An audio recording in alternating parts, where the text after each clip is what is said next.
Kyle, it is great to chat with you. Thank you so much for the time. Yeah, thanks for having me. Anytime, anytime. Hands That Bind is great. I really enjoyed it. Um, it's intense, but it operates on a slow burn, which I Mm. really Hmm. like when a film can do that. Where'd the film come from? Ah, um, so this is my second feature film, and I grew up in rural Alberta in Canada. Where are you located, Steve? I'm in Newmarket, just north of Toronto. Okay, okay. Um, yeah, so I grew up in rural Alberta on a farm, and the farm was in the family for 82 years in the Armstrong name, and I had this sort of wealth of experience growing up in that community and felt like I really understood the community well and had a lot of love for it, but also maybe I could see maybe some problems within the culture, just like all cultures have problems. And part of me got tired of kind of the tropey aspect that so often either films from Alberta or films from rural culture can have. Oftentimes it's a matter of, extreme rednecks or something more like Heartland. And I don't have a problem with either of those kind of scenarios or genres, but I just thought it would be far more interesting to really dive into the human side and the complexity of people's lives in that setting, and then just seeing them as like a broader picture of what our culture in the West is made up of. So, It's interesting because, yeah, you're right. It doesn't sit neatly into either of those. I guess stereotypes is the term to use, but mhm. it's a film who are just grind of people who are just grinding day after Mhm. day, and this is what they do. This is just how life is, and you can feel the weight on them. Uh, what aspects of Albertan life were most important to you to bring to the surface? Oh, it's a dangerous question to try to answer. In part because there's a real risk of it sounding like I'm condemning a group of people, and I don't want to do that. I have a real love and respect for the people of this culture. I really do. But I also see some deficiencies and downfalls, and thankfully, communities change over time. This film is set in 1983, but I tried to write the film in a cleaner way, in a way where there was probably less profanity, or characters were perhaps a little bit more wholesome. And the more I worked on it, the more I realized, no, at the heart of this, you can't gloss over some of the hard facts of what this culture was like at the time, because that is what sets the stage for the film. And if you ignore those elements, if you ignore some of the sexism, racism, homophobia, and other forms of intolerance, um, you're really doing a disservice to the story. So setting it 1983 gives me more latitude and flexibility because, like I say, the culture has changed in many, many regards. But I think for me, it was just really important that that was included and a part of the story. I love that you say that because it is such a fascinating relationship that this film has with Andy. Andy is the character that sort of holds the film together. It's from his perspective. But when you talk about these older perspectives, shall we say, um, Andy's sort of caught. He feels like he's sort of caught in between them. There are moments where I'm quite proud of him, and moments where I'm obviously not. Yeah, yeah, good, good. I love that reaction, and I feel you're exactly right. Andy has more in common with Mac and Hank, who are the older gentlemen in the film, than he does with Dirk, who's the young punk, kind of coming to take his place. And I found that the more I wrote, the more I realized the story was really about a person confronting a changing world and having to choose whether they were going to adapt to that changing world, or or to kind of succumb to their worst selves. And, without spoiling the film, it does end in a particular way. And that's that's the that's the plight of a lot of, I think, dare I say, um, maybe people like me, Mm. white males that are encountering things that are changing. And a lot of the cast had comments. We shot this in 2019. They had comments about the Me Too movement, Yeah. which was a big part of the cultural conversation when we were shooting it. And of course, a lot has changed since 2019, even more, to where we're dealing with more issues and talking about more things more honestly. Um, but some people were saying this is a Me Too story in reverse, and sometimes I that is how I think about it. This is the other side of the coin about intolerance, and this is I wouldn't want to say that this is all the film is about, but definitely Andy is seeing that his wife wants to get a job, his wife wants to work, and that kind of was the it was sort of prevailing thought when I was a youngster, in the community I grew up in. Like, men do this and women do that.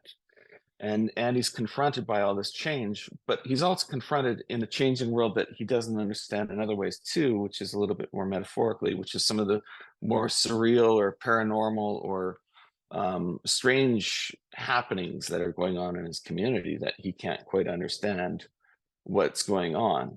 And by providing those as sort of touch points, the audience gets to undergo the experience that Andy goes through when he encounters this changing world that's bewildering to him.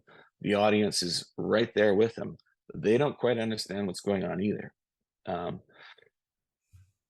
I hope that answers your question. Absolutely. Because, there's this moment in the film where Andy looks over at Dirk, and again, not sharing any spoilers, and he just snarls and he says, "What do you know what it is to be a man?" And it just hits different. Like there's this growl in his voice.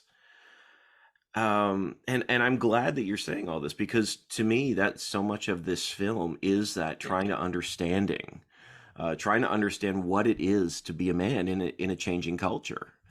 Yeah, yeah, absolutely. And this is one thing that because I grew up in a rural culture and because I now live in an urban culture, there's kind of always this dialogue in my head comparing and contrasting the two Yeah. worlds. And again, both worlds change. I can't go back to the same community where I grew up and have it be the same experience. There's a different culture, there's different technology, there's all these things that have happened that have changed the culture itself. Um, but yeah, I think I realized at some point when writing it that I'd be remiss not to make this almost a central aspect of it.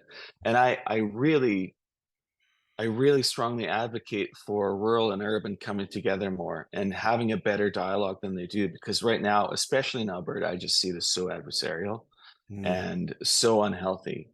And I think we do ourselves a lot of favors when we bump elbows and shoulders with people that are not like us. And I think that if there's a path forward out of sort of some of the cultural mess that we're seeing right now, I think that's one thing that could really help. That's interesting. So even amongst like just located in Alberta, the conversations between rural and urban are causing that tension amongst the people in the same province. Is that what you're saying? Yeah, I am. We had an election here last year, and you just see the divide. Mm. There's this little island in Edmonton of non-UCP, UCP being our conservative government, and then there's these little pockets that it's not the prevailing conservative type government. And I'm not here to weigh in on No, of politics. I'm course not. absolutely not. But what I am here to advocate for is just the conversation Yeah.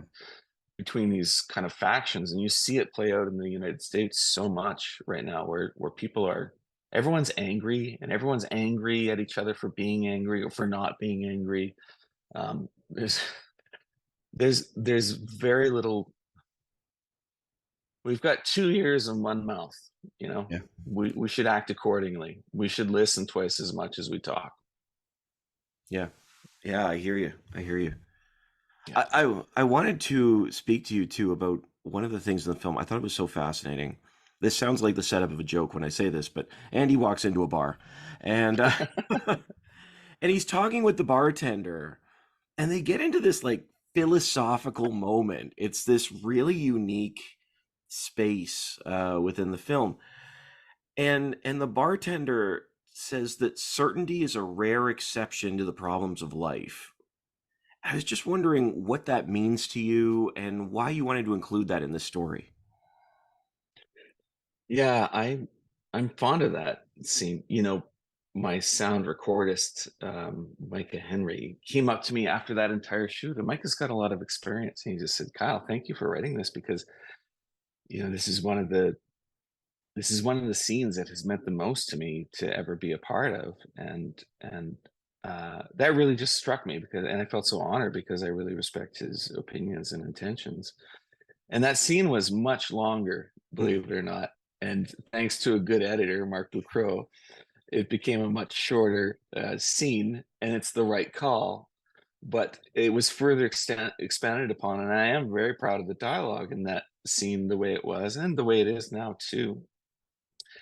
And I think that we live with a lot of perception, and we think the perception is fact, and we live with the perception that our perception is likely more likely to be right, and the odds of me having it right are less than 1 in 8 billion, because Mm.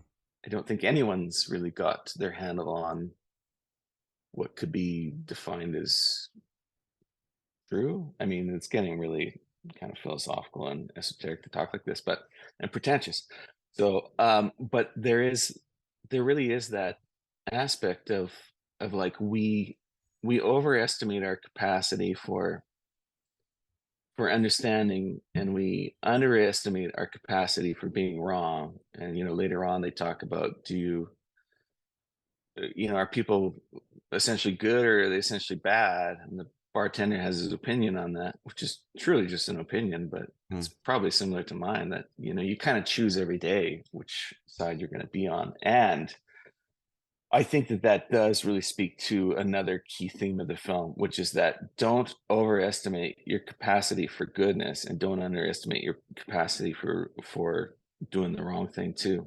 I think so many people go about their lives living believing that they're basically good, Mm. and forget about that other half. I think I just quoted the film directly in that moment right now, but it does align with what I think.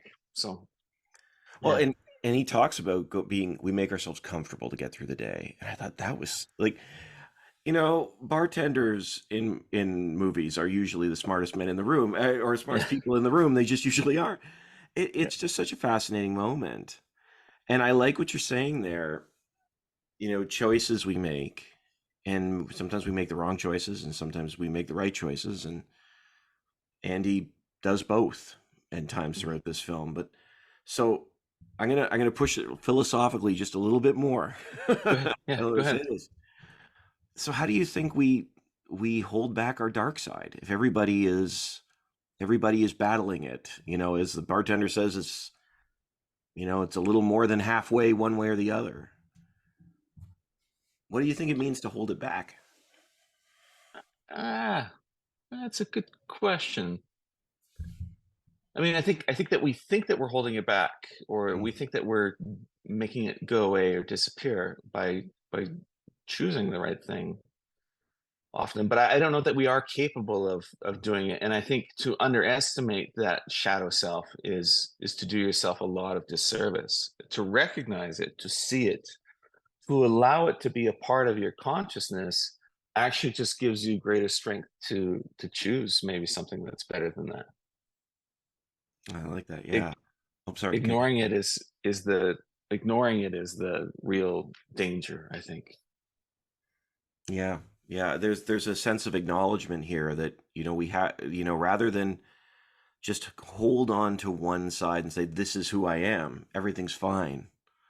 This acknowledgement of the penchant to do, to slip, Slip is Mhm. a simple term in a film like this, but is certainly there for everyone.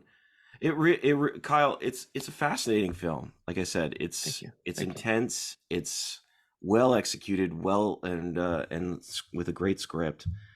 Thank What do you hope people take away from The Hands of Mind? you. Well, I hope they walk away with a bit of a puzzle in their head to try to solve. I hope that they don't walk out and feel like they got it figured out exactly what just happened. Mm. I hope they walk away with something to mull over in their minds. And if they do, I'll feel like I did my job right. If they walk out and they go, okay, well, what's next?